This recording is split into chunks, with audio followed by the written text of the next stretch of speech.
ಯಾಕಂದರೆ ಇಷ್ಟು ಸಿವಿಯರ್ ಆದ ಕೇಸನ್ನು ಇಲ್ಲಿವರೆಗೂ ಪ್ರಪಂಚದಲ್ಲಿ ಯಾರೂ ಕೂಡ ಹ್ಯಾಂಡಲ್ ಮಾಡಿರಲಿಲ್ಲ. ಆ್ಯಸ್ ಪರ್ ರೆಕಾರ್ಡ್ಸ್ ಕೂಡ ಹೌದು. ಮೂಳೆಗೆ ರಕ್ತ ಸಂಚಾರ ನಿಂತೋಗಿ ಒಳಗಡೆಯಿಂದ ಮೂಳೆ ಕೊಳಿಯಕ್ಕೆ ಶುರುವಾಗುತ್ತೆ. ಒಂದು ವೇಳೆ ಮಾಂಸ ಮೂಳೆ ಆಗಿ ಹೋಗ್ಬಿಟ್ರೆ ಇದರಿಂದ ಏನಾಗುತ್ತೆ, ಹೇಗೆ ನಾವು ನೀರು ಹರಿದೇ ಹೋದ್ರೆ ಪಾಚಿ ಕಟ್ಟುತ್ತೋ ಹಾಗೆ ರಕ್ತ ಸಂಚಾರ ಆಗದೆ ಹೋದಾಗ ಅಲ್ಲಿ ಕ್ಯಾಲ್ಸಿಯಂ ಡೆಪಾಸಿಟ್ ಆಗಲಿಕ್ಕೆ ಶುರುವಾಗುತ್ತೆ. ನಾವು ಕುತ್ಕೊಳ್ಳೋ ಜಾಗದಲ್ಲಿ ಅರ್ಗಾನಮಿಕ್ಸ್ ಅಂತೀವಿ, ಅಂದರೆ ನಾವು ಯಾವ ರೀತಿ ಕುತ್ಕೊಳ್ತೀವಿ. ಯಾಕೆಂದರೆ 10 ನಿಮಿಷ 15 ನಿಮಿಷ ಅಲ್ಲ, ಆಲ್ಮೋಸ್ಟ್ 8 to 10 hours ಕುತ್ಕೊಳ್ಳೋದ್ರಿಂದ ನಾವು ಕುತ್ಕೊಳ್ಳೋ ವಿಧಾನ ಏನಿದೆ ಅದು ಸರಿ ಇದೆಯಾ ಅಂತ ನೋಡ್ಬೋದು. ಬಟ್ ನಾವು ಕೋವಿಡ್ನ ನೋಡಿದ್ದು ಕೋವಿಡ್ ಪ್ಯಾಂಡಮಿಕ್ ಬಂದಾಗ. ಈ ಹೆಟೆರೋಟೋಪಿಕ್ ಕ್ಲಾಸಿಫಿಕೇಶನ್ ಅನ್ನೋ ಕಾಂಪ್ಲಿಕೇಶನ್ ಕೂಡ ಮೆಡಿಕಲ್ ಫೀಲ್ಡಲ್ಲಿ ಎಲ್ಲರೂ ಕೇಳಿದ್ದಾರೆ. ಬಟ್ ಅದು ಕೋವಿಡಿಂದ ಬರಬಹುದು ಅನ್ನೋದು ಕೋವಿಡ್ ಬಂದ ಮೇಲೆ ಗೊತ್ತಾಯಿತು.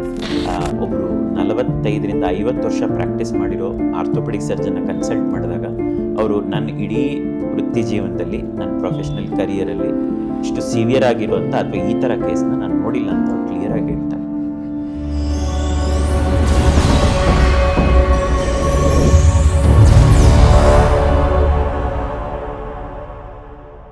ಹಾಯ್, ನಮಸ್ಕಾರ. ನಾನು ಪರಮೇಶ್ ಮಾತಾಡ್ತಾ ಇದ್ದೀನಿ. ಪರಮ್ ಸಿನಿಕಲ್ಚರ್ಗೆ ಸ್ವಾಗತ. ಇವತ್ತು ನಮ್ಮ ಪಾಡ್ಕಾಸ್ಟಲ್ಲಿ ತುಂಬ ವಿಶೇಷವಾದ ವ್ಯಕ್ತಿ ಇದ್ದಾರೆ. ಇವರು ಡಾಕ್ಟರ್ ಗೋಪಾಲಕೃಷ್ಣ ಅಂತ, ನಮ್ಮ ಅಚ್ಚುಮೆಚ್ಚಿನ ಡಾಕ್ಟರ್. ವೈದ್ಯೋ ನಾರಾಯಣ ಹರಿ ಅಂತ ಹೇಳ್ತೀವಿ. ಇದಕ್ಕೆ ಅರ್ಥ ಕೊಡುವಂಥ ಡಾಕ್ಟರ್ಸು ಇವತ್ತಿನ ದಿನಗಳಲ್ಲಿ ಸಿಗೋದು ತುಂಬ ಕಷ್ಟ. ಇವತ್ತಿನ ನಮ್ಮ ಪಾಡ್ಕಾಸ್ಟಲ್ಲಿ ತುಂಬ ವಿಶೇಷವಾದ ಒಂದು ಕತೆ. ಇದು ಕಥೆಯಲ್ಲ, ನಿಜವಾದ ಕತೆ. ಯಾಕಂತ ಹೇಳಿದ್ರೆ ನಾನೇ ಡೈರೆಕ್ಟ್ ಮಾಡಿದಂತಹ ಮಿಸ್ಲೆ ಅನ್ನೋ ಒಂದು ಡಾಕ್ಯುಮೆಂಟರಿ ತುಂಬ ವಿಶೇಷವಾಗಿತ್ತು. ಇದರ ಎಕ್ಸ್ಪೀರಿಯನ್ಸ್ನ ಕೂಡ ಇವತ್ತು ನಾನು ಇವ್ರ ಜೊತೆ ಶೇರ್ ಮಾಡ್ಕೋಬೇಕು ಅಂತ ಹೇಳಿ ಇವತ್ತಿನ ಪಾಡ್ಕಾಸ್ಟ್ನಲ್ಲಿ ನಮ್ಮ ಅತಿಥಿಯಾಗಿ ಡಾಕ್ಟರ್ ಗೋಪಾಲಕೃಷ್ಣ ಅವರು ಬಂದಿದ್ದಾರೆ. ಸರ್, ನಮಸ್ಕಾರ. ನಮಸ್ಕಾರ. ನಿಮ್ಮನ್ನು ಮಾತಾಡ್ಸ್ಲಿಕ್ಕೆ ಒಂದು ಖುಷಿ ಆಗುತ್ತೆ. ಮತ್ತು ನಾನು ಪ್ರತಿ ಸತಿ ಹೇಳ್ತಾ ಇರ್ತೀನಿ, ನಿಮ್ಮನ್ನು ನೋಡಿದಾಗೂ ಕೂಡ ನನಗೆ ತುಂಬ ಅಷ್ಟೇ ಗೌರವ ಕೂಡ ಬರುತ್ತೆ ಅಂತ ಹೇಳಿ. ಸರ್, ಒಂದು ಕೇಸನ್ನು ನಾವು ಹ್ಯಾಂಡ್ಲ್ ಮಾಡ್ತೀವಿ. ಮಿಸ್ಲೆ ಅನ್ನೋ ಒಂದು ಡಾಕ್ಯುಮೆಂಟ್ರಿ ಏನೀಗಾಯಿತು, ಆ ಡಾಕ್ಯುಮೆಂಟ್ರಿ ಇನ್ನೂ ಬಿಡುಗಡೆ ಆಗಿಲ್ಲ. ಇನ್ನೇನು ಪಾಡ್ಕಾಸ್ಟು ಟೆಲಿಕಾಸ್ಟ್ ಆಗಬೇಕು ಅದೇ ಸಮಯದಲ್ಲಿ ಈಗ ಅದು ಬಿಡುಗಡೆ ಕೂಡ ಆಗುತ್ತೆ, ಎಲ್ಲರೂ ಕೂಡ ನೋಡ್ಬೋದು. ಅದು ಏನೇನು ವಿಶೇಷತೆ ಅಂತ ಹೇಳಿ ನಾನು ಮುಂದೆ ಹೇಳ್ತೀನಿ. ಈಗ ನಿಮ್ಮದೇ ಆದ ಪರಿಚಯ, ಯಾಕಂದರೆ ನಾನು ಒಂದು ಚಿಕ್ಕದಾಗಿ ಹೇಳಿದೆ, ನೀವೀಗ ಸುಮಾರು ಹಲವಾರು ಆಸ್ಪತ್ರೆಗಳಲ್ಲಿ ಕನ್ಸಲ್ಟೆಂಟ್ ಆಗಿ ನೀವು ಕೂಡ ಸರ್ವಿಸ್ನ ಕೊಡ್ತಾ ಇದ್ದೀರಾ. ಇದರ ಹಿಂದೆ ನಿಮ್ಮ ಒಂದು ಪರಿಚಯ, ನೀವು ಎಲ್ಲಿಯವರು, ಏನು, ಇದೆಲ್ಲ ಕೂಡ ನಮ್ಮ ವೀಕ್ಷಕರಿಗೆ ಪರಿಚಯ ಮಾಡ್ಕೊಡ್ಬೋದಾ? ನಮಸ್ಕಾರ. ನಾನು ಡಾಕ್ಟರ್ ಗೋಪಾಲಕೃಷ್ಣ ಅಂತೇಳಿ, ಕನ್ಸಲ್ಟೆಂಟ್ ಆರ್ಥೋಪೆಡಿಕ್ ಸರ್ಜನ್. ಬೆಂಗಳೂರಲ್ಲಿ ಕಳೆದ 18-20 ವರ್ಷದಿಂದ ಪ್ರಾಕ್ಟೀಸ್ ಮಾಡ್ತಾ ಇದ್ದೀನಿ. ಮೂಲತಃ ನಾನು ಬೆಂಗಳೂರಿನವನೇ. ವಿದ್ಯಾಭ್ಯಾಸ, ಉನ್ನತ ಶಿಕ್ಷಣಕ್ಕೋಸ್ಕರ ನಾನು ರಾಜ್ಯದ ಹಲವಾರು ಜಾಗಗಳಲ್ಲಿ ಮತ್ತು ಬೇರೆ ರಾಜ್ಯಗಳಲ್ಲಿ ಮತ್ತು ಬೇರೆ ದೇಶದಲ್ಲೂ ಕೂಡ ಹೋಗಿ ಸ್ವಲ್ಪ ತರಬೇತಿಯನ್ನು ತೊಗೊಂಡು ಬಂದು ನಾನಿವಾಗ ಇಲ್ಲಿ ಪ್ರಾಕ್ಟೀಸ್ ಮಾಡ್ತಾ ಇದ್ದೀನಿ. ನಾನು ಪರಮೇಶ್ವರ್ ಹೇಳ್ದಂಗೆ BGS global hospital, Manipal hospital, Mallya hospital, ಇಂಥ ಎಲ್ಲ ಹಾಸ್ಪಿಟ್ಲ್ಗಳಲ್ಲೂ ನಾನು ಸೇವೆಯನ್ನು ಸಲ್ಲಿಸಿ ಇವಾಗ ಅಟ್ ಪ್ರೆಸೆಂಟು ಮಣಿಪಾಲ್ ಹಾಸ್ಪಿಟ್ಲಲ್ಲಿ ನಾನು ಪ್ರಾಕ್ಟೀಸ್ ಮಾಡ್ತಾ ಇದ್ದೀನಿ. ನನ್ನದೇ ಆದಂಥ ಒಂದು ಆರ್ಥೋಪೆಡಿಕ್ ಸೆಂಟರ್ ಕೂಡ ಬನಶಂಕರಿಲಿರುತ್ತೆ. ಆರ್ಥೋಪೆಡಿಕ್ ಸೆಂಟರ್ನ ಮಾಡೋ ಉದ್ದೇಶನೇ ನಮ್ಮ ಹತ್ರ ಬರೋ ಪೇಷಂಟ್ ಎಲ್ಲರಿಗೂ ಒಂದೇ ರೀತಿಯ ಫೈನಾನ್ಷಿಯಲ್ ಕಂಫರ್ಟ್ ಇರುತ್ತೆ ಅನ್ನೋದು ತಪ್ಪು. ಸೊ ಹಾಗಾಗಿ ಅವ್ರವ್ರಿಗೆ ಅಥವಾ ಅವರ ಅನುಕೂಲಕ್ಕೆ ತಕ್ಕಂತೆ ಒಂದು ಟ್ರೀಟ್ಮೆಂಟ್ ಕೊಡಬೇಕು ಅನ್ನೋ ಒಂದು ಉದ್ದೇಶದಿಂದ ನಾನು ಈ ಆರ್ಥೋಪೆಡಿಕ್ ಸೆಂಟರ್ನ ಶುರು ಮಾಡಿದೆ. ಒಂದು ಕೇಸ್ ಬಗ್ಗೆ ನಾನೇನು ಇವತ್ತು ಒಂದು ಡಾಕ್ಯುಮೆಂಟ್ರಿ ಬಗ್ಗೆ ನಿಮ್ಮ ಹತ್ರ ಮಾತಾಡಬೇಕು ಅಂತಿದ್ದೀನಿ. ಈ ಒಂದು ಕೇಸು ನೀವು ಹ್ಯಾಂಡ್ಲ್ ಮಾಡಿ ಸರಿಸುಮಾರು ಇಲ್ಲಿಗೆ ಎಷ್ಟು ವರ್ಷ ಆಗಿದೆ? ಹತ್ತತ್ರ 4 ವರ್ಷ ಆಯಿತು. ಸರ್, ಒಂದು ಫ್ಯಾಮ್ಲಿ ಆಗ್ತಾನೆ ಮದುವೆ ಆಗಿರ್ತಾರೆ, ಮಗು ಕೂಡ ಜನನ ಆಗಬೇಕಾಗಿರುತ್ತೆ. ಇದ್ದಕ್ಕಿದ್ದಂಗೆ ಅದೊಂದು ಕೋವಿಡ್ ಟೈಮ್. ಹೌದು. ಏನು ಆ ತಾಯಿ ಇದ್ದಾರೆ ಈಗ ಗರ್ಭಿಣಿ, ಅವರ ಹಸ್ಬೆಂಡ್ ಕೋವಿಡ್ಗೆ ಈಡಾಗ್ತಾರೆ. ಅಲ್ಲಿ ಹಾಸ್ಪಿಟಲೈಸ್ ಕೂಡ ಆಗ್ತಾರೆ. ಇನ್ನೇನು ಅವರು ಇನ್ನು ಬದುಕಿ ಮನೆಗೆ ಇನ್ನು ವಾಪಸ್ ಬರೋದೇ ಇಲ್ಲ ಅಂತ ಹೇಳಿ ಎಲ್ಲರೂ ಡಿಸೈಡ್ ಆಗ್ತಾರೆ. ಸೊ ಇಡೀ ಫ್ಯಾಮಿಲಿ ಆಗ ಏನಂದರೆ ಅವರ ತಮ್ಮ ಆಗ್ಬೋದು, ಅವರ ಊರಿನಲ್ಲಿ ಅವರ ತಂದೆ ತಾಯಿ, ವಯಸ್ಸಾದ ತಂದೆ ತಾಯಿ ಆಗ್ಬೋದು, ಎಲ್ಲರೂ ನಮ್ಮ ಮಗನ ನಾವು ಕಳ್ಕೊಂಬಿಟ್ವಾ ಅಂತ ಹೇಳಿ ಅವರು ಯೋಚನೆ ಮಾಡ್ತಾರೆ. ಅಂಥ ಒಂದು ಸಮಯದಲ್ಲಿ ನೀವು ಭೇಟಿ ಆಗ್ತೀರಾ ಅಂತ ಅವರಿಂದ ನಾನು ಕೇಳಿದೆ. ಸೊ ಭೇಟಿ ಆದಾಗ ಅದು ಹೇಗೆ ಕೇಸು ನಿಮ್ಮ ತನಕ ಬಂತು, ಅದು ಏನು ಕೇಸ್ ಅದು? ಸಾಧಾರಣವಾಗಿ ನಾವೆಲ್ಲರೂ ಕೇಳಿದಂಗೆ ಕೋವಿಡ್ 2ನೇ ವೇವ್ ಬಂದಾಗ ಯಾರು ಅಲ್ಲಿವರೆಗೂ ಕೇಳಿರೋದಂಥ ಕಾಂಪ್ಲಿಕೇಶನ್ಸ್ ಕೂಡ ಕೋವಿಡಿಂದ ಬರೋಕ್ಕೆ ಶುರುವಾಯಿತು. ಫಾರ್ ಎಕ್ಸಾಂಪಲ್ ಬ್ಲ್ಯಾಕ್ ಫಂಗಸ್ ಅಂತ ಬಂತು. ಅಲ್ಲಿವರೆಗೂ ಬ್ಲ್ಯಾಕ್ ಫಂಗಸ್ ಬಗ್ಗೆ ಯಾರೂ ಕೇಳಿರಲಿಲ್ಲ. ಅದೇ ರೀತಿ ಬೋನ್ಗೆ ರಿಲೇಟೆಡ್ ಎಷ್ಟೊಂದು ಕಾಂಪ್ಲಿಕೇಶನು, ಲೈಕ್ ಎವಾಸ್ಕ್ಯುಲರ್ ನೆಕ್ರೋಸಿಸ್ ಅಂತೀವಿ, ಅಂದರೆ ಮೂಳೆಗೆ ರಕ್ತ ಸಂಚಾರ ನಿಂತೋಗಿ ಒಳಗಡೆಯಿಂದ ಮೂಳೆ ಕೊಳಿಯೋಕ್ಕೆ ಶುರುವಾಗುತ್ತೆ.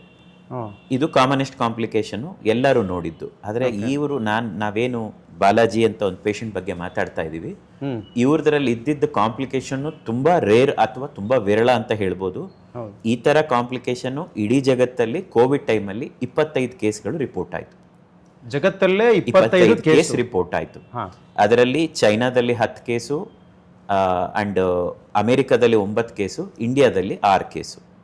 ಇಂಡಿಯಾದಲ್ಲಿ ಈ 25 ಕೇಸಲ್ಲೂ ಬಾಲಾಜಿಯವ್ರ ಕೇಸು ತುಂಬ ಡಿಫ್ರೆಂಟ್ ಆಗಿತ್ತು. ಅಂದರೆ ನಾನೇನು ಹೇಳ್ತಿದ್ದೀನಿ, ಅಪರೂಪವಾದ ರೋಗ, ಅದರಿಂದ ಈ ಮಟ್ಟಕ್ಕೆ ಒಳಗಾಗಿರೋರು ಬಹುಶಃ 25ರಲ್ಲಿ ಯಾರೂ ಇರಲಿಲ್ಲ. ಅಂದರೆ ಇಷ್ಟು ಸಿವಿಯರ್ ಆಗಿ ಬೋನ್ ಪ್ರಾಬ್ಲಮ್ ಇದ್ದಂಥವ್ರು, ಇಷ್ಟು ಸಿವಿಯರ್ ಆಗಿ ಬೋನ್ ಪ್ರಾಬ್ಲಮ್ ಇದ್ದಂಥವ್ರು ಬಹುಶಃ 25ರಲ್ಲಿ ಯಾರೂ ಇರಲಿಲ್ಲ. ಎಲ್ಲರಿಗೂ ಈ ಪ್ರಾಬ್ಲಮ್ ಇಂದ ಒಂದು ಜಾಯಿಂಟ್ ಇನ್ವಾಲ್ವ್ಮೆಂಟ್ ಆಯಿತು. ಆ ಒಂದು ಜಾಯಿಂಟ್ನ ಅದನ್ನು ಕೆಲವರಿಗೆ ಆಪರೇಷನ್ ಇಲ್ಲದೇನೂ ಸರಿ ಮಾಡಲಿಕ್ಕಾಯ್ತು, ಕೆಲವರಿಗೆ ಆಪರೇಷನ್ ಬೇಕಾಯಿತು. ಆದರೆ ಈ 25 ಪೇಷಂಟಲ್ಲೂ ಯಾರಿಗೂ ಒಂದೇ ಪೇಷಂಟಲ್ಲಿ 3 ಜಾಯಿಂಟ್ ಇನ್ವಾಲ್ವ್ಮೆಂಟ್ ಯಾರಿಗೂ ಇರಲಿಲ್ಲ. ಇದರಲ್ಲಿ ತುಂಬ ಚಾಲೆಂಜಿಂಗ್ ಆಗಿದ್ದು ಬಾಲಾಜಿಯವ್ರದ್ದು. ಅದರಲ್ಲಿ ಇನ್ನು ಈ ರೋಗದ ಬಗ್ಗೆ ಹೇಳೋದಾದರೆ, ನಾರ್ಮಲ್ ಆಗಿ ನಮಗೆ ಮೂಳೆ ಏನು ಕೆಲಸ ಮಾಡಬೇಕು, ಮೂಳೆ ಕೆಲಸ ಮಾಡಬೇಕು, ಮಾಂಸ ಏನು ಕೆಲಸ ಮಾಡಬೇಕು, ಮಾಂಸಕ್ಕೆ ಮಾಡಬೇಕು. ಒಂದು ವೇಳೆ ಮಾಂಸ ಮೂಳೆ ಆಗಿ ಹೋಗ್ಬಿಟ್ರೆ ಕೆಲಸನೇ ಆಗೋದಿಲ್ಲ, ಎಲ್ಲ ಸ್ಟಿಫ್ ಆಗಿಬಿಡುತ್ತೆ. ಅದೇ ರೀತಿ ಒಂದು ವೇಳೆ ಮೂಳೆ ಮಾಂಸ ಆಗ್ಬಿಟ್ರೆ ಮೆತ್ತಗಾಗ್ಬಿಡುತ್ತೆ, ಬಲ ಇರೋದಿಲ್ಲ. ಈ ರೋಗದಲ್ಲಿ ಏನಾಗುತ್ತೆ ಅಂತಂದರೆ, ನಾರ್ಮಲ್ ಆಗಿ ಈ ಕೋವಿಡಲ್ಲಿ ಆಕ್ಸಿಜನ್ ಕೊರತೆ ಆಗುತ್ತೆ.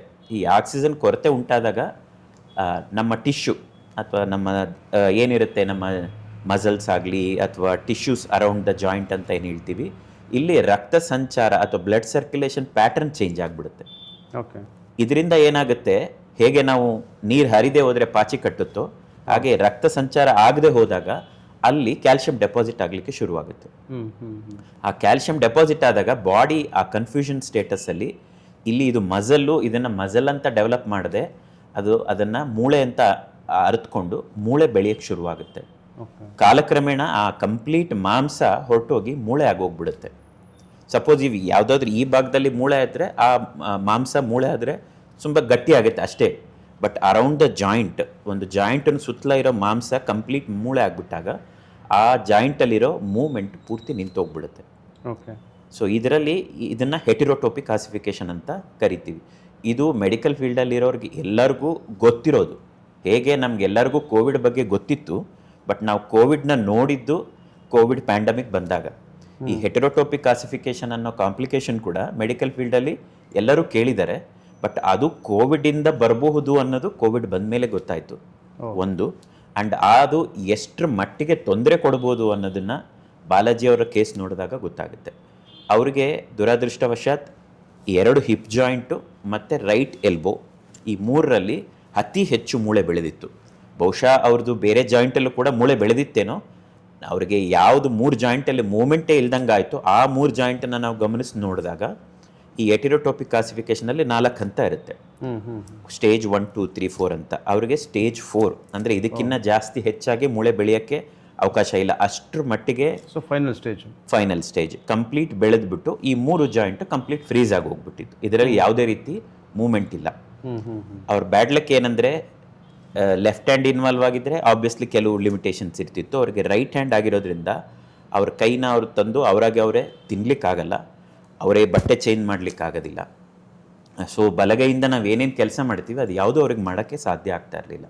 ಅದೇ ರೀತಿ 2 ಕಾಲು ಹಿಪ್ ಜಾಯಿಂಟ್ ಇನ್ವಾಲ್ವ್ ಆಗಿರೋದ್ರಿಂದ ಅವರಿಗೆ ಕುತ್ಕೊಳ್ಳೋಕೆ ಬರಲ್ಲ. ಒಂದು ಬೊಂಬೆ ಹೇಗೆ ಸ್ಟಿಫ್ ಆಗಿರುತ್ತೋ ಹಾಗೆ ಅವ್ರ ಬಾಡಿ ಸ್ಟಿಫ್ ಆಗಿಬಿಟ್ಟಿದೆ. ಅವರು ನಿಂತಿರ್ತಾರೆ, ಇಲ್ಲ ಅವ್ರನ್ನ ಇಟ್ಕೊಂಡು ಮಲಗಿಸೋ ಪೊಸಿಷನಿಂದ ಸ್ಟ್ರೈಟಾಗಿ ನಿಲ್ಲಿಸ್ಬೋದು. ಕುತ್ಕೊಳ್ಳೋದು ಅನ್ನೋದೇ ಇಲ್ಲ, ಯಾಕೆಂದರೆ ಸ್ಟಿಫ್ ಆಗಿರೋ ಜಾಯಿಂಟು ಹಿಪ್ ಮೂಮೆಂಟ್ಸ್ ಆಗದೆ ಇದ್ದಾಗ ಕೂರ್ಲಿಕ್ಕೆ ಏಳಲಿಕ್ಕೆ ಏನೂ ಮಾಡೋಕ್ಕಾಗಲ್ಲ. ಎಲ್ಲದಕ್ಕಿಂತ ತುಂಬ ಇಂಪಾರ್ಟೆಂಟ್ ಅಂದರೆ ದಿನನಿತ್ಯದ ಅವಶ್ಯಕತೆಗಳು, daily needs like toilet needs. ಈಗ ಅವ್ರನ್ನ ಕರ್ಕೊಂಡು ಹೋಗ್ಬೇಕು, ಟಾಯ್ಲೆಟ್ ಕೂರಿಸ್ಬೇಕಂದ್ರೆ ಕಮೋಡ್ ಮೇಲೆ ಕೂರ್ಸೋಕ್ಕಾಗೋದಿಲ್ಲ. ಸೊ ಈ ಥರ ತುಂಬ ಇನ್ವಾಲ್ವ್ಮೆಂಟ್ ಆಗಿ ಒಬ್ಬ ಮನುಷ್ಯನ ಜೀವನದಲ್ಲಿ ಎಷ್ಟು ತೊಂದರೆ ಆಗ್ಬೋದೋ ಆ ತೊಂದರೆಗಳೆಲ್ಲ ಅವರು ಅನುಭವಿಸಿದ್ರು. ಫಸ್ಟ್ ಆಫ್ ಆಲ್ ಅವರಿಗೆ ಕೋವಿಡ್ ಇನ್ಫೆಕ್ಷನ್ ಏನು ಬಂದಿತ್ತು ಅದೇ ತುಂಬ ಸಿವಿಯರ್ ಗ್ರೇಡಲ್ಲಿ ಬಂದಿತ್ತು. ಹಾಗಾಗಿ ಅವರು ಆಲ್ಮೋಸ್ಟ್ 60 ದಿನ ವೆಂಟಿಲೇಟ್ರಲ್ಲಿದ್ದರು. ಈ 60 ದಿನ ವೆಂಟಿಲೇಟ್ರಲ್ಲಿ ಇರೋದೇ ಬಹುಶಃ ಈ ಹೆಟೆರೋಟೋಪಿಕ್ ಕ್ಲಾಸಿಫಿಕೇಶನ್ ಆಗಲಿಕ್ಕೆ ಕಾರಣ. ಒಂದು, ಬಾಡಿಲಿ ಏನು ಚಲನವಲನಗಳಿಲ್ಲ, ಅಂದರೆ ಮೂಮೆಂಟ್ಸ್ ಇಲ್ಲ. ಆ ಕೋವಿಡಲ್ಲಿರೋ ಸಿವಿಯಾರಿಟಿಲಿ ಒಂದೊಂದು ಪೇಷಂಟ್ನು ವೆಂಟಿಲೇಟ್ರಲ್ಲಿ ಇರೋರನ್ನ ನೋಡಿಕೊಂಡು ಫಿಸಿಯೋಥೆರಪಿ ಮಾಡಬೇಕು ಅನ್ನೋದು ಪಾಸಿಬಿಲಿಟಿ ಇರಲಿಲ್ಲ. ಅಷ್ಟು ಒಂದು ಪೇಷಂಟ್ಗೆ ಅಟೆನ್ಷನ್ ಕೊಡೋ ಸಿಚುವೇಶನ್ ಆವಾಗ ಇರಲಿಲ್ಲ. ಸೊ ಯಾವಾಗ ಪೇಷಂಟು 2 ತಿಂಗಳು ಒಂದು ಚೂರು ಮೂಮೆಂಟ್ ಇಲ್ಲದೆ ವೆಂಟಿಲೇಟ್ರಲ್ಲಿ 2 ತಿಂಗಳು ಮಲಗ್ತಾರೆ, ಆವಾಗ ಈ ಸ್ಟಿಫ್ನೆಸ್ ಆಗೋದು ರಿಸ್ಕ್ ಜಾಸ್ತಿ ಆಗುತ್ತೆ. ಬಾಡಿನಲ್ಲಿ ಯಾವುದಾದ್ರೂ ಜಾಯಿಂಟ್, ಈಗ ಫಾರ್ ಎಕ್ಸಾಂಪಲ್ ನಾವು ಹೀಗೆ ಕೈ ಇರುತ್ತೆ, ಹೀಗೆ ಫೋಲ್ಡ್ ಮಾಡ್ತೀವಿ, ಇದನ್ನ ನಾವು ಫೋಲ್ಡ್ ಮಾಡದೇ ಇದ್ರೆ ಆ ಜಾಗ ಏನು ಮೂಮೆಂಟ್ಸ್ ಇರುತ್ತಲ್ಲ ಅಲ್ಲೆಲ್ಲ ಜಾಮ್ ಆಗ್ಬಿಡುತ್ತೆ, ಅಂದ್ರೆ ಎಕ್ಸ್ಟ್ರಾ ಬೆಳ್ಕೊಂಡು ಲಾಕ್ ಮಾಡ್ಬಿಡುತ್ತೆ. ಅದು ಕರೆಕ್ಟ್? ನಾರ್ಮಲ್ ಕಂಡೀಷನಲ್ಲಿ ನೀವು ಮಾಡದೇ ಇದ್ದಾಗ ಸುತ್ತಲೂ ಇರೋ ಟಿಶ್ಯೂಗಳು ಟೈಟ್ ಆಗುತ್ತೆ. ಆ ಟೈಟ್ನೆಸ್ ಇಂದ ಮೂವ್ಮೆಂಟ್ ಕಮ್ಮಿ ಆಗುತ್ತೆ, ಬಟ್ ಇಂಪಾಸಿಬಲ್ ಅಲ್ಲ. ನೀವು ಆಮೇಲೆ ನಂತರ ಫಿಸಿಯೋಥೆರಪಿ ಎಕ್ಸಸೈಸ್ ಮಾಡಿ ಮೂವ್ಮೆಂಟ್ಸ್ನ ರಿಗೇನ್ ಮಾಡ್ಕೋಬಹುದು. ಈಗ ಯಾರಿಗೋ ಒಬ್ರಿಗೆ ಫ್ರಾಕ್ಚರ್ ಆಗಿದೆ, ಪ್ಲಾಸ್ಟರ್ ಹಾಕ್ತೀವಿ, 1.5 ತಿಂಗಳು ಅವ್ರು ಮೂವ್ಮೆಂಟೇ ಮಾಡೋದಿಲ್ಲ. ಪ್ಲಾಸ್ಟರ್ ತೆಗ್ದಿದ ತಕ್ಷಣ ಅವ್ರ ಮೂವ್ಮೆಂಟ್ ನಾರ್ಮಲ್ ಆಗಿ ಬರೋದಿಲ್ಲ. ಅದು ಬಿಕಾಸ್ ಸ್ಟಿಫ್ನೆಸ್. ಆ ಸ್ಟಿಫ್ನೆಸ್ನ ಆರಾಮಾಗಿ ನಾವು ಔಷಧಿಗಳಿಂದ ಎಕ್ಸಸೈಸಿಂದ ಇಂಪ್ರೂವ್ ಮಾಡ್ಕೋಬಹುದು. ನಾವು ಆಪರೇಷನ್ ಮಾಡೋ ಅಥವಾ ಟ್ರೀಟ್ ಮಾಡೋ 99% ಪೇಷಂಟ್ಗಳು ಈ ಟ್ರೀಟ್ಮೆಂಟ್ ಒಳಗಾದ್ಮೇಲೆ ರೆಸ್ಟ್ ಕೊಡಲೇಬೇಕಾಗುತ್ತೆ. ಜಾಯಿಂಟಿಗೆ ಕೊಟ್ಟಾಗ ಸ್ಟಿಫ್ ಆಗುತ್ತೆ, ಬಟ್ ಅವರೆಲ್ಲರೂ ನಾರ್ಮಲಿಗೆ ಬರ್ತಾರೆ. ಇಲ್ಲಿ ನಾರ್ಮಲಿಗೆ ಬರೋ ಪ್ರಮೇಯನೇ ಬರೋದಿಲ್ಲ. ಯಾಕೆಂದ್ರೆ ಅಲ್ಲಿ ಒಳಗಡೆ ಏನಿದೆ ಟಿಶ್ಯೂಗಳು ಪ್ರತಿಯೊಂದೂ ಮೂಳೆಯಾಗಿ ಕನ್ವರ್ಟ್ ಆಗೋಗ್ಬಿಟ್ಟಿರುತ್ತೆ. ಸೊ ಹಾಗಾಗಿ ಮೂಮೆಂಟ್ಸ್ ಮತ್ತೆ ವಾಪಸ್ ಬರುತ್ತೆ ಅನ್ನೋ ಸಾಧ್ಯತೆ ಇರೋದಿಲ್ಲ. ಒಂದು. ಎರಡನೇದು, ಈ ಪ್ರೋಸೆಸ್ಸಲ್ಲಿ ಈ ಟಿಶ್ಯೂಗಳೆಲ್ಲ ಮೂಳೆ ಆಗಬೇಕಾದ್ರೆ ಸುತ್ತಮುತ್ತಲ ರಕ್ತನಾಳಗಳು, ಅದರ ಮೇಲೆ ಮೂಳೆ ಬೆಳಿಬೋದು. ನಮ್ಮ ಜಾಯಿಂಟಿಗೆ ಅಥವಾ ಕಾಲಿಗೆ ಶಕ್ತಿ ಕೊಡೋ ನರಗಳು ಅಲ್ಲೇ ಇರುತ್ತೆ, ಅದರ ಮೇಲೆ ಮೂಳೆ ಬೆಳಿಬೋದು. ಇದರಿಂದ ಏನಾಗುತ್ತೆ, ರಕ್ತ ಸಂಚಾರಕ್ಕೆ ತೊಂದರೆ ಆಗುತ್ತೆ, ನರಗಳು ಡ್ಯಾಮೇಜ್ ಆಗುತ್ತೆ. ಸೊ ಟೋಟಲ್ ಆ ಜಾಯಿಂಟ್ ಹತ್ರ ಇನ್ವಾಲ್ವ್ ಆಗಿರೋ ಏನೇನು ಇಂಪಾರ್ಟೆಂಟ್ ಇಶ್ಯೂಸ್ ಇರುತ್ತೋ ಎಲ್ಲ ಇನ್ವಾಲ್ವ್ ಆದಾಗ ಆ ಜಾಯಿಂಟ್ ಫಂಕ್ಷನ್ಗೆ ಬೇಕಿರೋ ರಕ್ತ ಸಂಚಾರ ಆಗಲಿ ಅಥವಾ ನರಗಳಾಗಲಿ ಕೆಲಸ ಮಾಡದೆ ಹೋದಾಗ ಆ ಕಂಪ್ಲೀಟ್ ಲಿಂಬೆ ಉಪಯೋಗ ಇಲ್ಲದೆ ಇರೋ ಥರ ಆಗೋಗ್ಬಿಡುತ್ತೆ. ಹೆಟ್ರೋಟೋಪಿಕ್ ಆಸಿಫಿಕೇಶನ್ ಅನ್ನೋದು ಅಂದ್ರೆ ಈ ಮಟ್ಟಕ್ಕೆ, ಅಂದ್ರೆ ಇದು ಫೈನಲ್ ಸ್ಟೇಜ್ ಏನಿದೆ, ನೀವು ಇಂಡಿಯಾದಲ್ಲೇ ಇದು 4 ಕೇಸ್ ಅಂತ ಹೇಳಿ, ಇಂಡಿಯಾದಲ್ಲಿ 6 ಕೇಸ್ ರಿಪೋರ್ಟ್. ಇದು 6ನೇ ಕೇಸ್. ಇದು 6ನೇ ಕೇಸಲ್ಲೂ ಕೂಡ ತುಂಬಾ ಸಿವಿಯರ್ ಇದ್ದಂತ ಕೇಸ್ ಇದು. 25 ಪ್ರಪಂಚದಲ್ಲಿ ಏನು ಕೇಸ್ ರಿಪೋರ್ಟ್ ಆದವು ಅದು ಎಲ್ಲದರಲ್ಲೂ ಬಹುಶಃ ಇದು ಸಿವಿಯರ್. ಬಹುಶಃ ಇದಕ್ಕಿಂತ ಸಿವಿಯರ್ ಇರೋರು ಇರ್ಬೋದು, ಬಟ್ ನಮಗೆ ಏನು ನಾವು ಜರ್ನಲ್ ಅಕ್ಸೆಸ್ ಮಾಡಿ ಬೇರೆ ದೇಶದಲ್ಲಿ ಈ ಥರ ಕೇಸ್ಗಳು ಮಾಡಿದಾರ ಅಂತ ನಾವು ನೋಡಿದಾಗ ನಮಗೆ ರಿಪೋರ್ಟೆಡ್ ಕೇಸಸ್, ಕೆಲವು ಕೇಸಸ್ ಆಗಿರ್ಬೋದು, ರಿಪೋರ್ಟ್ ಆಗಿಲ್ಲದೆ ಇರ್ಬೋದು, ಬಟ್ ರಿಪೋರ್ಟೆಡ್ ಕೇಸಸ್ನ ನಾವು ತಗೊಂಡು ಅನಾಲಿಸಿಸ್ ಮಾಡಿದಾಗ 25 ಏನು ಕೇಸಸ್ ಇತ್ತು ಪ್ರಪಂಚದಾದ್ಯಂತ, ಅದರಲ್ಲಿ ಬಹುಶಃ ಇದೇ ಹೆಚ್ಚು ಸಿವಿಯರ್ ಅಂತ ಹೇಳ್ಬೋದು. US ಅಲ್ಲಿ ಕೂಡ ಇದು ರೆಕಗ್ನೈಸ್ ಮಾಡಿದ್ರು. ನೀವು ಇದಕ್ಕೆ ಸ್ವಲ್ಪ ಎಲ್ಲ ಡೀಟೇಲ್ಸ್ನ ಕಳಿಸಿದ್ರಿ ಅಂತ. ಒಂದು ತುಂಬ ಹೆಸರಾಂತ ಜರ್ನಲ್ಗೆ ನಾನು ಇದನ್ನು ಕಳಿಸ್ಕೊಟ್ಟೆ. ಫಸ್ಟಲ್ಲಿ ಸ್ವಲ್ಪ ಅಕ್ಸೆಪ್ಟೆನ್ಸ್ಗೆ ಡಿಲೇ ಆಯಿತು, ಬಟ್ ಡಿಲೇ ಆದರೂ ಫೈನಲ್ ಆಗಿ ಈ ಕೇಸು ರಿಪೋರ್ಟು ಒಂದು ಇಂಟರ್ನ್ಯಾಷನಲ್ ಜರ್ನಲಲ್ಲಿ ಪಬ್ಲಿಷಿಂಗಿಗೆ ಅಕ್ಸೆಪ್ಟ್ ಆಯಿತು. ಯಾಕೆಂದರೆ ಇದು ಇಷ್ಟು ರೇರ್ ಕೇಸ್ ಆಗಿತ್ತು, ಆ್ಯಂಡ್ ಈ ರೀತಿ 3 ಜಾಯಿಂಟ್ ಇನ್ವಾಲ್ವ್ಮೆಂಟ್ ಇದ್ದಿದ್ದು ಬಹುಶಃ ಆ 25 ಕೇಸಲ್ಲಿ ಯಾವುದೂ ಇಲ್ಲದೆ ಇರೋದ್ರಿಂದ ಈ ಕೇಸು ಫೈನಲಿ ಅಕ್ಸೆಪ್ಟ್ ಆಯಿತು. ಸರ್, ಅವರು ಬಂದಾಗ ಸುಮಾರು ಕಡೆ ಅವರು ಓಡಾಡಿ ತುಂಬ ಫೈನಾನ್ಷಿಯಲಿ ಅವ್ರಿಗೂ ಕೂಡ ತುಂಬ ಕಷ್ಟ ಆಗ್ಬಿಟ್ಟಿತ್ತು. ದುಡ್ಡು ಕೂಡ ಇರಲಿಲ್ಲ ಅವ್ರ ಹತ್ರ. ಅವರು ಕೋವಿಡಲ್ಲೇ ಬಹುಶಃ 12ರಿಂದ 15 ಲಕ್ಷ ಆಲ್ರೆಡಿ ಖರ್ಚು ಮಾಡ್ಕೊಂಡ್ಬಿಟ್ಟಿದ್ರು. ಅವ್ರಿಗೆ ಬೆಂಗಳೂರಲ್ಲಿ ಬೆಡ್ ಸಿಕ್ಕಿಲ್ಲ ಅಂತೇಳಿ ಅವರು ಮೂಲತಃ ಆಂಧ್ರದ ಒಂದು ಹಾಸ್ಪಿಟ್ಲಲ್ಲಿ ಹೋಗ್ತಾರೆ, ಅಲ್ಲಿ ಟ್ರೀಟ್ಮೆಂಟ್ ಮಾಡ್ತಾರೆ, ಅಲ್ಲಿ ಒಂದು ಮಟ್ಟಕ್ಕೆ ಇಂಪ್ರೂವ್ ಆಗ್ತಾರೆ, ಬಟ್ ಕಾಂಪ್ಲಿಕೇಶನ್ಸ್ ಬರುತ್ತೆ. ಅವರು ಆ ಹಳ್ಳಿಯಿಂದ ಅವ್ರನ್ನ ಅನಂತಪುರ್ಗೆ ಶಿಫ್ಟ್ ಮಾಡ್ತಾರೆ. ಅನಂತಪುರಲ್ಲಿ ಒಂದಷ್ಟು ದಿನ ಟ್ರೀಟ್ಮೆಂಟ್ ತೊಗೊಳ್ತಾರೆ. ಅಲ್ಲಿಂದ ಕಾಂಪ್ಲಿಕೇಶನ್ ಮ್ಯಾನೇಜ್ ಮಾಡೋಕ್ಕಾಗದೆ ಅವ್ರು ಪುನಃ ಬ್ಯಾಂಗ್ಳೂರಿಗೆ ವಾಪಸ್ ಬರಬೇಕಾಗುತ್ತೆ. ಬ್ಯಾಂಗ್ಳೂರಲ್ಲಿಗೆ ಅವ್ರು ವಾಪಸ್ ಬಂದಾಗ ಮತ್ತೆ ಇಲ್ಲಿ ಎಷ್ಟೋ ದಿವಸಗಳ ಕಾಲ ಅವರು ವೆಂಟಿಲೇಟ್ರಲ್ಲಿ ಇರ್ತಾರೆ. ಈ ವೆಂಟಿಲೇಟ್ರಲ್ಲಿ ಅಂತಂದರೆ ಒಂದು ಕೃತಕವಾಗಿ ಒಂದು ಟ್ಯೂಬ್ನ ಗಂಟ್ಲೊಳಗಡೆ ಹಾಕ್ತೀವಿ, ಅದ್ರ ಥ್ರೂ ಮಷಿನ್ ಸಪೋರ್ಟಿಂದ ಉಸಿರಾಡ್ತಾ ಇರ್ತಾರೆ. ಯಾವಾಗ ಇವರು 2 ತಿಂಗಳ ಕಾಲ ಕಂಟಿನ್ಯೂಸ್ ಆಗಿ ವೆಂಟಿಲೇಟ್ರಲ್ಲೇ ಉಳ್ಕೊಳ್ತಾರೆ, ನಾರ್ಮಲಾಗೆ ಏನು ಟ್ರೇಕಿಯಾ ಅಥವಾ ವಿಂಡ್ ಪೈಪ್ ಅಂತ ಏನು ಹೇಳ್ತೀವಿ ಅದು ಮೆಲ್ಟ್ ಆಗ್ಲಿಕ್ಕೆ ಶುರುವಾಗ್ಬಿಡುತ್ತೆ. ಯಾವಾಗ ಅವರು ಟ್ಯೂಬ್ ತೆಗಿತಾರೆ, ಆರ್ಟಿಫಿಷಿಯಲ್ ಟ್ಯೂಬು, ನಾರ್ಮಲ್ ಟ್ಯೂಬು ಅದೇನು ಎಕ್ಸ್ಪ್ಯಾಂಡೆಡ್ ಪೊಸಿಷನಲ್ಲಿ ಇರುತ್ತೋ ಅದಿಲ್ಲದೆ ಕಂಪ್ಲೀಟು ಬ್ಲಾಕ್ ಆಗಿಬಿಡುತ್ತೆ. ಸೊ ಬ್ಲಾಕ್ ಆಗಿಬಿಟ್ಟು ಅವರು ನ್ಯಾಚುರಲಾಗಿ ಉಸಿರಾಡೋ ಇದೇ ಅವಕಾಶನೇ ಇಲ್ದಂಗೆ ಆಗುತ್ತೆ. ಅದಕ್ಕೋಸ್ಕರ ಅವರು ಪುನಃ ಒಂದು ಆಪ್ರೇಷನ್ ಮಾಡಿಸ್ಕೊಳ್ತಾರೆ. ಮಾಡಿಬಿಟ್ಟು ಒರಿಜಿನಲ್ ವಿಂಡ್ ಪೈಪ್ ಒಳಗಡೆ ಒಂದು ಆರ್ಟಿಫಿಷಿಯಲ್ ಪೈಪ್ ಹಾಕಿ ಅವ್ರಿಗೆ ಉಸಿರಾಟ ಆಗೋ ಥರ ಮಾಡ್ತಾರೆ. ಸೊ ಈ ಜಾಯಿಂಟಿನ ಸಮಸ್ಯೆಗೋಸ್ಕರ ಅವರು ಟ್ರೀಟ್ಮೆಂಟ್ ಬರೋಕ್ಕೂ ಮುಂಚೆನೇ ಅವರು ತುಂಬ ಆರೋಗ್ಯದ ವಿಚಾರದಲ್ಲಿ ಹೋರಾಟ ಮಾಡಿಕೊಂಡು ತುಂಬ ಖರ್ಚು ಮಾಡಿಕೊಂಡು ಬಂದಿದ್ದರು.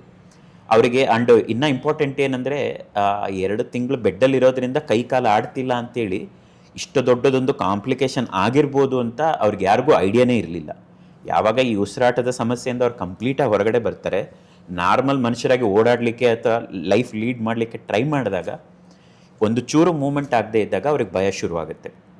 ಸ್ವಲ್ಪ ದಿನದ ನಂತರ ಆದರೂ ನಾನು ಚೇತರಿಸ್ಕೋಬೇಕಿತ್ತು, ಒಂಚೂರು ಮೂಮೆಂಟ್ ಆಗ್ತಿಲ್ಲ ಅಂತೇಳಿ. ಆಗ ಅವರು ನಾರ್ಮಲಾಗೆ ಒಬ್ಬರು ಆರ್ಥೋಪೆಡಿಕ್ ಡಾಕ್ಟರ್ ಹತ್ರ ಹೋಗಿ ಕನ್ಸಲ್ಟ್ ಮಾಡ್ತಾರೆ. ಅವರು ಫಿಸಿಯೋಥೆರಪಿ ಹೇಳ್ತಾರೆ, ಔಷಧಿಗಳು ಹೇಳ್ತಾರೆ, ಅದನ್ನೆಲ್ಲ ಅವ್ರು ಟ್ರೈ ಮಾಡ್ತಾರೆ ತಿಂಗಳಾನ್ಗಟ್ಲೆ. ಏನು ಇಂಪ್ರೂವ್ಮೆಂಟ್ ಆಗಲ್ಲ. ಆಗ ಅವರಿಗೆ ಭಯ ಶುರುವಾಗುತ್ತೆ, ಇದೇನೋ ಪ್ರಾಬ್ಲಮ್ ಮೇಜರ್ ಇರ್ಬೋದು ಅಂತೇಳಿ. ಆವಾಗ ಅವರು ಒಬ್ಬೊಬ್ರ ಹತ್ರ ಅಂಥೇಳಿ ಆರ್ಥೋಪೆಡಿಕ್ ಡಾಕ್ಟರ್ಗಳನ್ನ ಹುಡುಕೊಂಡು ಹೋಗ್ತಾರೆ. ತುಂಬ ಟೆಸ್ಟ್ಗಳು, ಅದಕ್ಕೆ ಬೇಕಿರುವಂಥ ಅವಶ್ಯಕತೆ ಇರೋ ಸ್ಕ್ಯಾನ್ಗಳು, ಟೆಸ್ಟ್ಗಳು ಎಲ್ಲ ಮಾಡ್ತಾರೆ.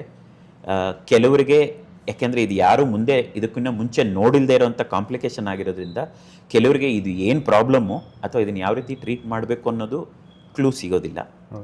ಕೆಲವರಿಗೆ ಗೊತ್ತಾಗುತ್ತೆ ಇದೇನು ಪ್ರಾಬ್ಲಮ್ಮು ಅಂತ, ಬಟ್ ಅವರು ಧೈರ್ಯವಾಗಿ ಇದನ್ನು ಈ ರೀತಿ ಮಾಡಿದ್ರೆ, ಟ್ರೀಟ್ಮೆಂಟ್ ಮಾಡಿದ್ರೆ ಸರಿ ಹೋಗುತ್ತೆ ಅಂತ ಹೇಳಿ ಗ್ಯಾರಂಟಿ ಕೊಡಲಿಕ್ಕಾಗಿಲ್ಲ. ಬಹುಶಃ ನಾವು ನಮ್ಮ ಪ್ರಾಕ್ಟೀಸಲ್ಲಿ ಆ ರೀತಿ ಗ್ಯಾರಂಟಿ ಕೊಡಲಿಕ್ಕಾಗಲ್ಲ, ಯಾಕೆಂದರೆ ನಾವು ಪ್ರಯತ್ನ ಮಾಡ್ಬೋದು. ಔಟ್ಕಮ್ ಹೇಗಾಗುತ್ತೆ ಅನ್ನೋದು ಬೇರೆ ಎಷ್ಟೊಂದು ಫ್ಯಾಕ್ಟರ್ಸ್ ಮೇಲೆ ಡಿಪೆಂಡ್ ಆಗಿರುತ್ತೆ. ಇವ್ರಿಗೂ ಅದೇ ರೀತಿ ಯಾವಾಗ ಯಾರು ಧೈರ್ಯವಾಗಿ ಇದು ಈ ಥರ ಪ್ರಾಬ್ಲಮ್ಮು, ಇದನ್ನು ಈ ರೀತಿ ಮಾಡಿದ್ರೆ ಟ್ರೀಟ್ಮೆಂಟ್ ಸರಿ ಹೋಗುತ್ತೆ ಅನ್ನೋದು ಡೈರೆಕ್ಷನ್ ಸಿಗಲ್ವೋ, ಅವರು ಬೇರೆ ಡಾಕ್ಟರ್ಗಳಿಗೋಸ್ಕರ ಹುಡುಕಾಡ್ತಾ ಹೋಗಬೇಕಾದ್ರೆ ಅವರಿಗೆ ಅವ್ರ ಫ್ಯಾಮಿಲಿಲೇ ಒಬ್ಬರು ನನ್ನ ಹತ್ರ ಟ್ರೀಟ್ಮೆಂಟ್ ತೊಗೊಂಡಿರೋರು ನನ್ನ ಹತ್ರ ರೆಫರ್ ಮಾಡ್ತಾರೆ, ಒಂದ್ಸಲ ಹೋಗಿ ಅವ್ರನ್ನ ಕನ್ಸಲ್ಟ್ ಮಾಡಿ ಅಂತೇಳಿ.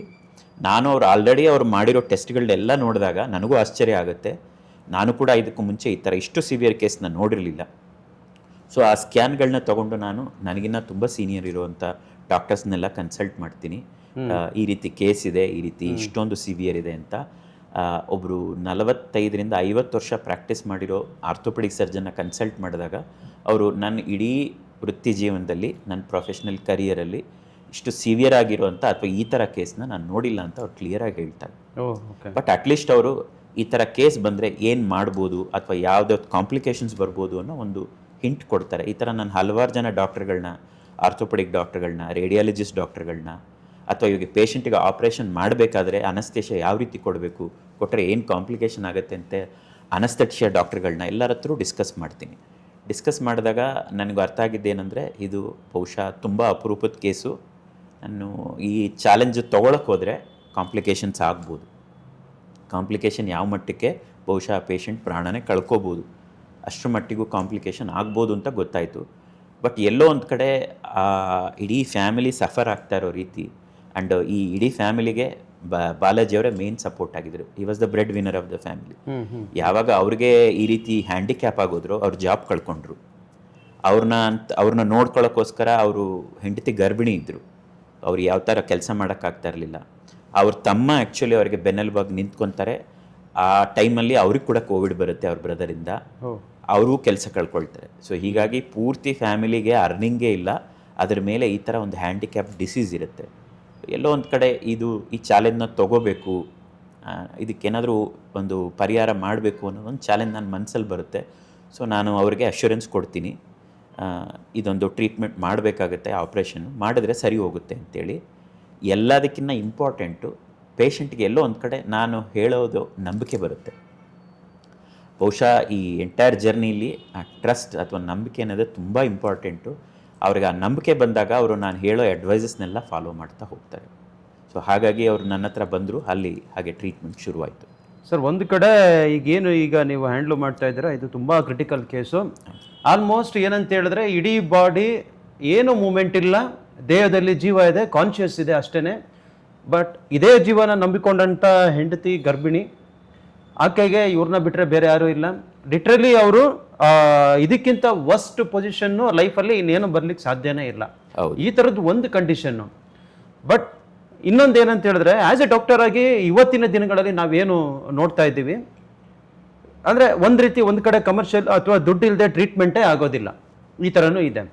ಇಂಥ ಒಂದು ಕಂಡೀಷನ್ನಲ್ಲಿ ನೀವು ಇಲ್ಲ ಈ ಒಂದು ಜೀವನ ಉಳಿಸ್ಬೇಕು, ಇವ್ರಿಗೆ ಒಳ್ಳೇದಾಗಬೇಕು, ಈ ಫ್ಯಾಮಿಲಿ ಚೆನ್ನಾಗಾಗಬೇಕು ಅಂತ ಹೇಳಿ ಅದು ಹೇಗೆ ಆ ಥರ ಒಂದು ಯೋಚನೆ ಮಾಡಿದ್ರಿ? ಮತ್ತು ನಿಮ್ಮಲ್ಲಿ ಈ ಥರದ್ದು ಎಲ್ಲನೂ ಕೂಡ ಅದೇನು ಇನ್ಸ್ಪಿರೇಷನ್ ಸರ್, ಇವ್ರಿಗೆ ಒಳ್ಳೇದಾಗಬೇಕು ಮಾಡಬೇಕು ಅಂತೇಳಿ? ಬಹುಶಃ ಕೋವಿಡ್ ಜೀವನದಲ್ಲಿ ಎಲ್ಲರಿಗೂ ಏನೋ ಒಂದು ಪಾಠ ಕಲಿಸ್ಕೊಟ್ಟಿತ್ತು. ನಾನು ತುಂಬ ಆತ್ಮೀಯರನ್ನ, ತುಂಬ ಹತ್ತಿರದಲ್ಲಿರೋರ್ನೆಲ್ಲರನ್ನ ಕೋವಿಡ್ಗೆ ತುತ್ತಾಗಿ ಸಾವಾಗಿರೋದನ್ನ ಕಂಡಿದ್ದೆ. ಆ ಸೆಕೆಂಡ್ ವೇವ್ ಎಷ್ಟು ಸಿವಿಯರ್ ಇತ್ತು ಅಂದರೆ, ಸಂಜೆ 7ರಿಂದ 12 ಗಂಟೆಲಿ ಏನಾದರೂ ಫೋನ್ ಬರುತ್ತೆ ಅಂದರೆ ಅದೇನಕ್ಕೆ ಅಂದರೆ ಒಂದು ಬೆಡ್ ಕೊಡಿಸಿ ಅಂತ ರಿಕ್ವೆಸ್ಟ್ ಮಾಡೋಕ್ಕೆ. ಬೆಳಗಿನ ಜಾವ 4 ಗಂಟೆಯಿಂದ 7 ಗಂಟೆಲಿ ಏನಾದರೂ ಒಂದು ಕಾಲ್ ಬರುತ್ತೆ ಅಂದರೆ ಬಹುಶಃ ಇಂಥವ್ರು ತೀರ್ಕೊಂಡೋದ್ರು ಕೋವಿಡಿಂದ ಅಂತ ಹೇಳೋಕ್ಕೆ. ಸೊ ಪ್ರತಿನಿತ್ಯ ಈ ಥರದನ್ನೆಲ್ಲ ಸಾವು ನೋವು ನೋಡಿದಾಗ ಎಲ್ಲೋ ಒಂದು ಕಡೆ ಇದನ್ನೆಲ್ಲ ಪಕ್ಕಕ್ಕಿಟ್ಟು ಏನೋ ಒಂದು ಸರ್ವಿಸ್ ಮಾಡಬೇಕು ಅನ್ನೋದೊಂದು ಫೀಲಿಂಗ್ ಬಂತು. ಅದು ಎಕ್ಸಾಕ್ಟ್ಲಿ ಆ ಕೋವಿಡ್ ಟೈಮಲ್ಲೇ ಬಾಲಾಜಿಯವ್ರ ಕೇಸ್ ಬಂದಿದ್ದರಿಂದ ನನಗಿದು ಏನೋ ಒಂದು ಚಾಲೆಂಜ್ ಅಂತ ಅನ್ನಿಸ್ತು. ಬಹುಶಃ ಪ್ರೀಡಿಟರ್ಮೈಂಡ್ ಕೂಡ ಆಗಿರ್ಬೋದು, ಡೆಸ್ಟಿನಿ ಅಂತ ಹೇಳ್ತೀವಿ. ಅವ್ರು ಎಲ್ಲೆಲ್ಲೋ ಹೋಗಿ ತುಂಬ ದೊಡ್ಡ ಡಾಕ್ಟರ್ಗಳನ್ನೆಲ್ಲ ಮೀಟ್ ಮಾಡಿದ್ದಾರೆ, ಆದರೂ ಅವ್ರು ನನ್ನ ಹತ್ರ ಬಂದರು. ಆ್ಯಂಡ್ ಇಷ್ಟೊಂದು ಕಾಂಪ್ಲಿಕೇಶನ್ ಇದ್ದರೂ ಕೂಡ ಅದನ್ನು ಯಾಕೆ ಇದು ಮಾಡಿದೆ ಅನ್ನೋದು ಬಹುಶಃ ಪ್ರೀಡಿಟರ್ಮೈಂಡ್ ಇರ್ಬೋದು. ಆ ಮೂಮೆಂಟಲ್ಲಿ ನನಗೆ ಈ ಚಾಲೆಂಜ್ ತೊಗೋಬೇಕು ಅನ್ನಿಸ್ತು, ನಾನು ತೊಗೊಂಡೆ. ಪ್ರಪಂಚದಲ್ಲೇ ಈ ಒಂದು ಹೆಟೆರೋಟೋಪಿಕ್ ಅನ್ನೋ ಒಂದು ಈ ಕೇಸ್ ಏನಿತ್ತು, ನಮ್ಮ ಡಾಕ್ಟರ್ ಗೋಪಾಲಕೃಷ್ಣ ಅವರು ಹ್ಯಾಂಡ್ಲ್ ಮಾಡಿ ಸಕ್ಸಸ್ ಆಗಿದ್ದು ಇದು ಮೊದಲನೇ ಕೇಸು. ಯಾಕಂದರೆ ಇಷ್ಟು ಸಿವಿಯರ್ ಆದ ಕೇಸನ್ನು ಇಲ್ಲಿವರೆಗೂ ಪ್ರಪಂಚದಲ್ಲಿ ಯಾರೂ ಕೂಡ ಹ್ಯಾಂಡ್ಲ್ ಮಾಡಿರಲಿಲ್ಲ, ಆ್ಯಸ್ ಪರ್ ರೆಕಾರ್ಡ್ಸ್ ಕೂಡ ಹೌದು. ಹಾಗಾಗಿ ತುಂಬ ಹೆಮ್ಮೆ ಬರುತ್ತೆ ಅಂತೇಳಿ ನಾನು ಪ್ರಾರಂಭದಲ್ಲಿ ಹೇಳಿದ್ದು ಇದೊಂದು ವಿಚಾರಕ್ಕಾಗಿಯೇ. ಯಾಕಂತ ಹೇಳಿದ್ರೆ ಇವತ್ತು ಆ ಫ್ಯಾಮಿಲಿ ತುಂಬ ಖುಷಿಯಲ್ಲಿದೆ, ಮತ್ತೆ ಇನ್ನೊಂದು ಮಗು ಆಗಿದೆ ಅವರಿಗೆ. ಸೊ ಇದನ್ನು ನಾನು ಕೂಡ ಕಣ್ಣಾರೆ ನೋಡಿದ್ದೀನಿ. ಇದೆಲ್ಲವೂ ಕೂಡ ನಮ್ಮ ಮಿಸ್ಲೆ ಅನ್ನೋ ಒಂದು ಡಾಕ್ಯುಮೆಂಟ್ರಿನಲ್ಲಿ ಬಂದಿದೆ. ಸರ್, ಈ ಒಂದು ಡಾಕ್ಯುಮೆಂಟ್ರಿನ ನೀವು ಯಾಕೆ ಮಾಡಬೇಕು ಅಂತ ಅನ್ನಿಸ್ತು? ಸೊ ಇದರ ಉದ್ದೇಶ ಏನಿತ್ತು? ಫಸ್ಟು ಎಲ್ಲದಕ್ಕಿಂತ ತುಂಬ ಇಂಪಾರ್ಟೆಂಟ್ ಉದ್ದೇಶ ಏನಿತ್ತು ಅಂದರೆ, ಇದು ತುಂಬ ರೇರ್ ಕಾಂಪ್ಲಿಕೇಶನು. ಎಷ್ಟೋ ಜನಕ್ಕೆ ಇದರ ಬಗ್ಗೆ ಅವೇರ್ನೆಸ್ಸೇ ಇರಲ್ಲ. ಸೊ ಅವರು ಇದು ಏನೋ ಕಾಂಪ್ಲಿಕೇಶನ್ ಅಂತೇಳಿ ಲೈಫ್ ಲಾಂಗು ಅದ್ರ ಜೊತೆ ಉಳಿದ್ಬಿಡ್ತಾರ. ಸೊ ಹಾಗಾಗಿ ಒಂದು ಅವೇರ್ನೆಸ್ ಕ್ರಿಯೇಟ್ ಮಾಡಬೇಕಲ್ಲ ಅಂತ ನಾನು ಯೋಚನೆ ಮಾಡಿದೆ. ಇದನ್ನು ಯಾವ ರೀತಿ ಅವೇರ್ನೆಸ್ ಕ್ರಿಯೇಟ್ ಮಾಡಬೇಕು ಅಂತ ಯೋಚನೆ ಮಾಡಿದಾಗ ಸೋಷಿಯಲ್ ಮೀಡಿಯಾ ಮೇಲೆ ಹಾಕ್ಬೋದು, ಯೂಟ್ಯೂಬಲ್ಲಿ ಹಾಕ್ಬೋದು. ಬಟ್ ಎಷ್ಟು ಜನರನ್ನ ಮುಟ್ಟುತ್ತೆ, ಇದರಲ್ಲಿ ಏನೇನು ಕಾಂಪ್ಲಿಕೇಶನ್ ಇದೆ ಅಂತ ಒಂದು ತಿಳಿಸ್ಬೇಕು. ಎರಡನೇದು, ಬಾಲಾಜಿ ಅವ್ರ ಫ್ಯಾಮಿಲಿಯಲ್ಲಿ ಪ್ರತಿಯೊಬ್ಬರೂ ಒಂದೊಂದು ದೊಡ್ಡ ಎಕ್ಸಾಂಪಲ್ಲು. ಹೇಗೆ ಲೈಫಲ್ಲಿ ಚಾಲೆಂಜ್ ಬಂದಾಗ ಹೇಗೆ ನಾವು ಅದನ್ನು ಫೇಸ್ ಮಾಡ್ತೀವಿ ಅನ್ನೋದು. ಅವರ ಗರ್ಭಿಣಿಯಾದವರ ಶ್ರೀಮತಿಯವರಾಗಿರ್ಬೋದು ಅಥವಾ ಅವ್ರ ತಮ್ಮ ಆಗಿರ್ಬೋದು, ಅವ್ರು ಹೇಗೆ ಅವ್ರ ಫ್ಯಾಮಿಲಿ ಸಪೋರ್ಟ್ ಆಗಿ ನಿಂತ್ಕೊಳ್ತಾರೆ ಅನ್ನೋದು ಬಹುಶಃ ಹೇಗೆ ನಾವು ಹೆಚ್ಚು ಜನರಿಗೆ ಮುಟ್ಟಿಸ್ಬೋದು ಅಂತ ಯೋಚನೆ ಮಾಡಬೇಕಾದ್ರೆ ನಿಮ್ಮನ್ನು ನಾನು ಮೀಟ್ ಮಾಡಿದೆ. ನಾವಿಬ್ಬರು ಕ್ಯಾಶುವಲಾಗಿ ಈ ಕೇಸ್ ಬಗ್ಗೆ ಡಿಸ್ಕಸ್ ಮಾಡಿದ್ವಿ. ಇದನ್ನೆಲ್ಲ ಡೀಟೇಲ್ಸ್ ನಾನು ನಿಮ್ಗೆ ಹೇಳಿದಾಗ ನೀವೊಂದು ಸಜೆಷನ್ ಕೊಟ್ರಿ, ಯಾಕೆ ನಾವು ಇದನ್ನು ಒಂದು ಡಾಕ್ಯುಮೆಂಟ್ರಿ ಮೂವಿ ಮಾಡಬಾರ್ದು ಅಂತ. ಪ್ರಾರಂಭದಲ್ಲಿ ನೀವು ಹೇಳಿದಾಗ ನನಗೆ ಅದ್ರ ಮೇಲೆ ನಂಬಿಕೆ ಬರಲಿಲ್ಲ, ಡಾಕ್ಯುಮೆಂಟ್ರಿ ಮಾಡ್ಬೋದಾ, ಇದನ್ನು ಅಷ್ಟರ ಜನರ ಹತ್ರ ಮುಟ್ಟಿಸ್ಬೋದಾ ಅಂತೇಳಿ. ಬಟ್ ನೀವು ಕೊಟ್ಟಿದ್ದ ಸಜೆಷನ್ನ ತೊಗೊಂಡು ನಾನು ಅದನ್ನು ಶುರು ಮಾಡಿದೆ. So finally misplace become a reality. And ಇನ್ನೊಂದು ಸರ್, ಈಗ ಯಾಕಂದರೆ ಒಂದು ಸಾರ್ಥಕತೆ ಅಂತ ಹೇಳ್ತೀವಿ, ಈ ಡಾಕ್ಯುಮೆಂಟ್ರಿ ಎಲ್ಲ ಫಿಲಿಮ್ ಜರ್ನಲಿಸ್ಟ್ಗಳು ಅವತ್ತು ಆಡಿಟೋರಿಯಮಲ್ಲಿ ಕೂತಿದ್ದಾರೆ. ಅವತ್ತು ಈ ಒಂದು ಡಾಕ್ಯುಮೆಂಟ್ರಿ ಫಿಲಿಮು ಸ್ಕ್ರೀನಿಂಗ್ ಆಗುತ್ತೆ. ಇದನ್ನು ಬಿಡುಗಡೆ ಮಾಡಿದವ್ರು ಬಂದು ನಮ್ಮ ಹೆಮ್ಮೆಯ ಡಾಕ್ಟರ್ ಮಂಜುನಾಥ್ ಅವರು. ಇವರು ಅಂದರೆ ಸುಮಾರು ಜನ ಅಭಿಮಾನಿಗಳು ಇವ್ರಿಗಿದ್ದಾರೆ. ಇವರೇ ಖುದ್ದು ಬಂದು ಅವತ್ತು ಡಾಕ್ಯುಮೆಂಟ್ರಿ ಫಿಲಿಮ್ನ ಕೂಡ ಲಾಂಚ್ ಮಾಡ್ತಾರೆ. ಸೊ ಇದು ಲಾಂಚ್ ಮಾಡಿದಾಗ ಈ ಒಂದು ಡಾಕ್ಯುಮೆಂಟ್ರಿ ಫುಲ್ ಸ್ಕ್ರೀನಿಂಗ್ ಆದ ಮೇಲೆ ಇಡೀ ಪ್ರೆಸ್ ಮೀಟಲ್ಲಿ ಇದ್ದಂತಹ ಜರ್ನಲಿಸ್ಟ್ಗಳು ಎದ್ದು ನಿಂತು ಚಪ್ಪಾಳೆಯನ್ನು ಕೂಡ ಮಾಡ್ತಾರೆ. ಸೊ ಅದೊಂದು ಪ್ರೌಡ್ ಮೂಮೆಂಟ್. ಅಂದರೆ ಆಮೇಲೆ ನಾನು ಒಂದಷ್ಟು ಜನನ ಗಮನಿಸಿದೆ, ಸುಮಾರು ಜನರ ಕಣ್ಣಲ್ಲಿ ನೀರಿತ್ತು. ಹೌದು, ಅಂದರೆ ಈ ಥರ ಒಂದು ಕಷ್ಟದಿಂದ ಇಷ್ಟು ಹೊರಗಡೆ ಬರಬೇಕು ಅಂದರೆ ಆ ಡಾಕ್ಟ್ರು ಇಷ್ಟೆಲ್ಲ ಮಾಡಿದ್ರ, ಈ ಒಂದು ಫ್ಯಾಮಿಲಿ ಇಷ್ಟೊಂದು ಕಷ್ಟದಲ್ಲಿತ್ತ, ಅಯ್ಯೋ ಇದು ಹೋಗಬೇಕಾಗಿದ್ದು ಜೀವ. ಯಾಕಂತ ಹೇಳಿದ್ರೆ ಅವ್ರು ತಮ್ಮ ಕೈ ಮುಕ್ಕೊಂಡು ಡಾಕ್ಟರ್ ಹತ್ರ ನಿಂತಾಗ ಒಂದು ಕ್ಷಣ ಬೇರೆ ಕಡೆ ಅಲ್ಲಿ ಯಾರೋ ಹೇಳಿರ್ತಾರೆ, ಇಲ್ಲಪ್ಪ ಇನ್ನೇನು ನಿಮ್ಮ ಅಣ್ಣ ಇನ್ನೇನು ಕೆಲವೇ ಕ್ಷಣ ಇವ್ರ ಬಾಡಿ ತೊಗೊಂಡು ಹೋಗ್ಬೋದು ಅಂತ ಹೇಳ್ತಾರೆ. ಅಂಥ ಒಂದು ಜೀವನ ನೀವು ಉಳಿಸ್ತೀರಾ. ಅವರು ತಮ್ಮ ಕೂಡ ಅಷ್ಟೇ, ಅವರು ನಿಮ್ಮ ಮುಂದೆ ಕೈ ಮುಗ್ದು ತುಂಬಾನೇ ಅವರು ಎಷ್ಟು ಥ್ಯಾಂಕ್ಸ್ ಹೇಳಿದ್ರು ಸಾಲದು, ನಾವು ಇಡೀ ಜೀವನ ಡಾಕ್ಟರ್ ಗೋಪಾಲಕೃಷ್ಣ ಅವರಿಗೆ ಋಣಿಯಾಗಿರ್ತೀವಿ ಅಂತ ಕೂಡ ಅವ್ರು ಹೇಳ್ತಾರೆ. ಡಾಕ್ಯುಮೆಂಟ್ರಿ ಕೂಡ ಅದು ಇದೆ. ಕೆಲವೊಂದು ರಿಯಲಿಸ್ಟಿಕ್ ಕ್ಯಾರೆಕ್ಟರ್ನ ಇಟ್ಕೊಂಡು ಆ ರಿಯಾಲಿಟಿನ ಏನು ಶೂಟ್ ಮಾಡಿದೀವಿ ಅದು, ಪ್ಲಸ್ ಕೆಲವೊಂದು ಆರ್ಟಿಸ್ಟ್ನ ಇಟ್ಟು ಇದನ್ನ ಡಾಕ್ಯುಮೆಂಟ್ರಿ ಮಾಡಿರುವಂಥದ್ದು. ಇದನ್ನ ನೋಡಿದಾಗಲೇ ಗೊತ್ತಾಗುತ್ತೆ ಅದು ಎಷ್ಟು ಡೆಪ್ತ್ ಇತ್ತು ಏನು ಅಂತ ಹೇಳಿ. ಆ ಪ್ರೆಸ್ ಮೀಟಲ್ಲಿ ನಿಮಗೆ ಸಿಕ್ಕಂತಹ ಒಂದು ರೆಸ್ಪಾನ್ಸ್ ಏನಿದೆ ಇದ್ರ ಬಗ್ಗೆ ಹೇಳಿ ಸರ್. ಎಲ್ಲದಕ್ಕಿಂತ ಮುಂಚೆ ನಮ್ಮ ಪ್ರೊಫೆಷನಲ್ಲಿ ಒಂದು ನಂಬಿಕೆ ಇದೆ. ಯಾವಾಗ ಪೇಷಂಟು ಡಾಕ್ಟರ್ನ ನಂಬ್ತಾರೆ, ಒಂದು ಟ್ರಸ್ಟ್ ಅನ್ನೋದು ಕ್ರಿಯೇಟ್ ಆಗುತ್ತೆ, 50% ಟ್ರೀಟ್ಮೆಂಟ್ ಮುಗಿದೋಗುತ್ತೆ ಅಂತ ಹೇಳ್ತೀವಿ. ಸೊ ಇಲ್ಲಿ ತುಂಬ ಇಂಪಾರ್ಟೆಂಟಾಗೆ ಇಡೀ ಫ್ಯಾಮಿಲಿ ನಾನು ಹೇಳಿರೋ ಅಡ್ವೈಸ್ ಮೇಲೆ ಟ್ರಸ್ಟ್ ಮಾಡಿದರು, ನನ್ನ ಮೇಲೆ ಟ್ರಸ್ಟ್ ಮಾಡಿದರು. ಇವ್ರು ನನಗೆ ಟ್ರೀಟ್ಮೆಂಟ್ ಮಾಡ್ತಾರೆ ಅಂತ ಒಂದು ನಂಬಿಕೆ ಇಟ್ಕೊಂಡ್ರು. ಆ ನಂಬಿಕೆ ಅನ್ನೋದು ತುಂಬ ಇಂಪಾರ್ಟೆಂಟ್ ಆಯಿತು ಈ ಇಡೀ ಜರ್ನಿ ಬಿಗಿನಿಂಗಲ್ಲಿ. ಸೊ ಅದು ಫೈನಲಿ ಪೇಷಂಟು, ಈವನ್ ನಾವು ಡಾಕ್ಯುಮೆಂಟ್ರಿ ರಿಲೀಸ್ ಮಾಡಿದ ದಿವಸ ಕೂಡ ಪೇಷಂಟ್ ಕಂಪ್ಲೀಟ್ ಫ್ಯಾಮಿಲಿ ಅಲ್ಲಿ ಬಂದಿದ್ದರು. ಸೊ ಎಲ್ಲರಿಗೂ ನೋಡಲಿಕ್ಕೆ ಸಿಕ್ತದು. ಆ ಮೂಮೆಂಟಲ್ಲಿ ಹೇಗೆ ಅವರು ಇಡೀ ಫ್ಯಾಮಿಲಿ ಖುಷಿಪಟ್ಟರು, ಅಥವಾ ಚಿತ್ರ ಮೂವಿ ರನ್ ಆಗಬೇಕಾದ್ರೆ ಹೇಗೆ ಅವ್ರು ಎಷ್ಟು ಎಮೋಷ್ನಲ್ ಆಗಿ ಇನ್ವಾಲ್ವ್ ಆದವು ಅನ್ನೋದನ್ನು ನೋಡಿದಾಗ ಅವ್ರು ಎಷ್ಟು ಕಷ್ಟಪಟ್ಟಿದ್ರು ಅನ್ನೋದು ಬಹುಶಃ ಎಲ್ಲರಿಗೂ ಗೊತ್ತಾಗುತ್ತೆ. ಸೊ ಈ ಮೂವಿಲಿ ನಾನು ಟ್ರೀಟ್ಮೆಂಟ್ ಮಾಡಿದ್ದೀನಿ, ಅದು ತುಂಬ ಸಕ್ಸಸ್ಫುಲ್ ಆಗಿದೆ ಅನ್ನೋದು ಎಷ್ಟು ಇಂಪಾರ್ಟೆಂಟೋ ಅಷ್ಟೇ ಇಂಪಾರ್ಟೆಂಟು ಒಂದು ಫ್ಯಾಮಿಲಿಲಿ ಹೇಗೆ ಬೇರೆಯವರೆಲ್ಲ ಸಪೋರ್ಟಿವ್ ಆಗಿ ನಿಂತ್ಕೊಳ್ತಾರೆ, ಯಾವ್ಯಾವ ರೀತಿ ಚಾಲೆಂಜ್ ಫೇಸ್ ಮಾಡ್ತಾರೆ.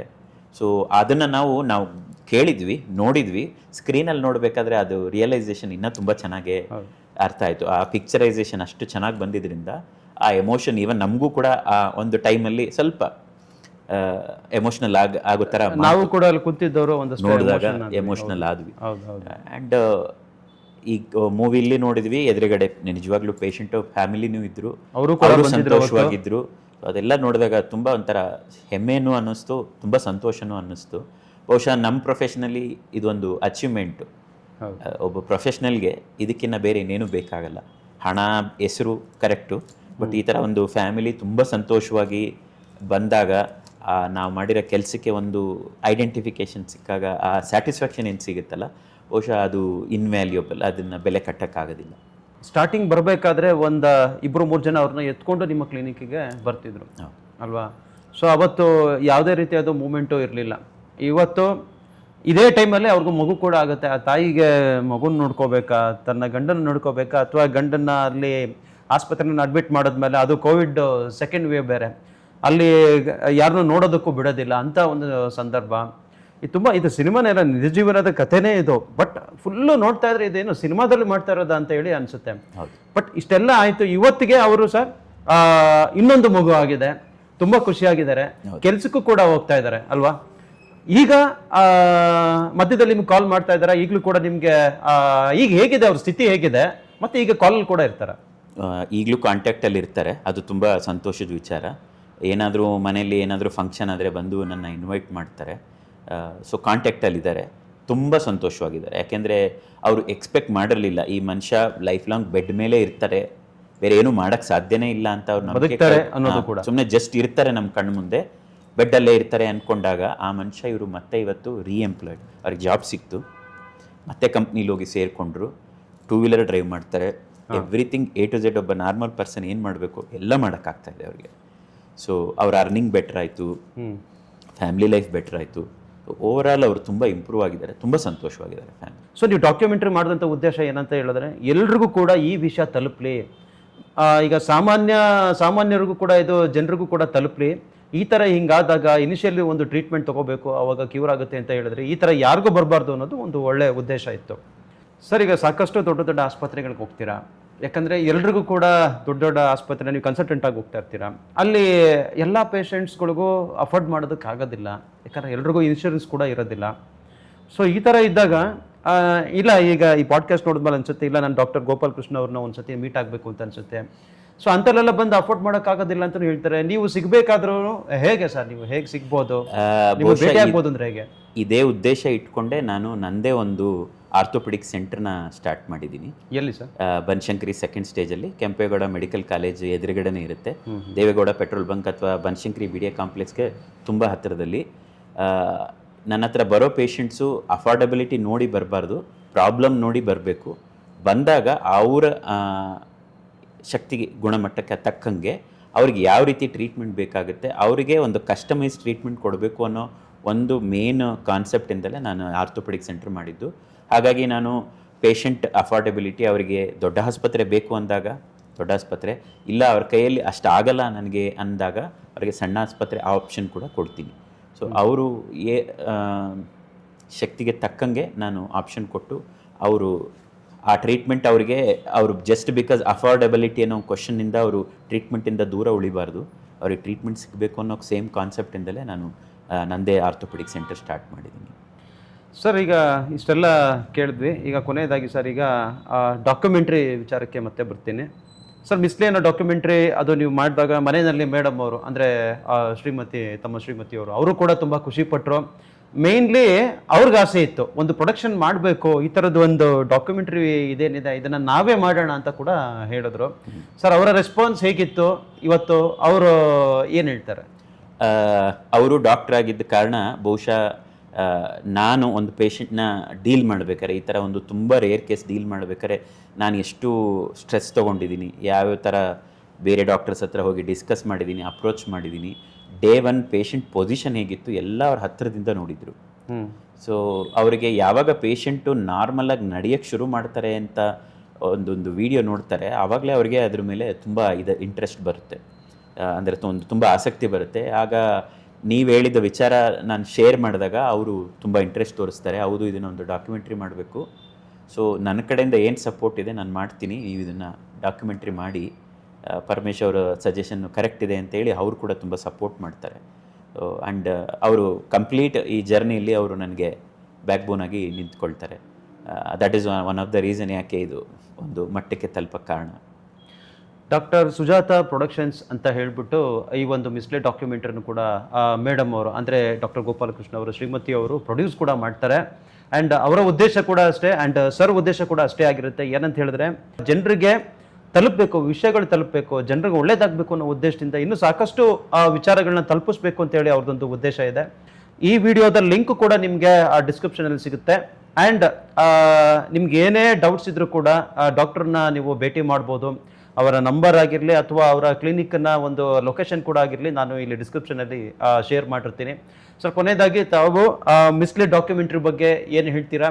ಸೊ ಇದನ್ನು ನೋಡೋವಂಥ ಪ್ರೇಕ್ಷಕರು ಕೂಡ ಏನು ಮಾಹಿತಿಯನ್ನು ಕೊಡ್ತೀರಾ?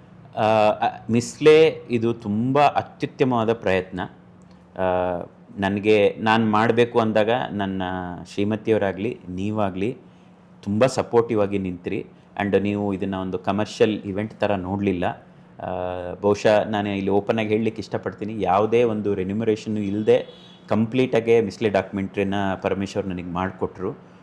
ಸೊ ಅದರ ಜೊತೆಗೆ ಅವ್ರು ಯಾವ್ಯಾರು ಆರ್ಟಿಸ್ಟ್ನ ಇನ್ವಾಲ್ವ್ ಮಾಡಿದ್ರು ಅವರೆಲ್ಲರೂ ಇದೇ ಉದ್ದೇಶನ ಮನಸ್ಸಲ್ಲಿ. ಡಾಕ್ಟರ್ ಪ್ರಿಯಾಂಕಾ ಉಪೇಂದ್ರ ಅವರು ಕೂಡ ಬಂದಿದ್ರು. ಹೌದು, ಡಾಕ್ಟರ್ ಪ್ರಿಯಾಂಕಾ ಉಪೇಂದ್ರ ಅವ್ರು ಬಂದಿದ್ರು, ಮತ್ತೆ IPS ಅಧಿಕಾರಿಯಾಗಿರೋ ರವಿ ಅವ್ರು ಬಂದಿದ್ರು, ಮಂಜುನಾಥ್ ಸರ್ ಅವ್ರು ಬಂದಿದ್ರು ಇದನ್ನ ಓಪನಿಂಗ್ ಸೆರೆಮನಿ ಮಾಡಲಿಕ್ಕೆ.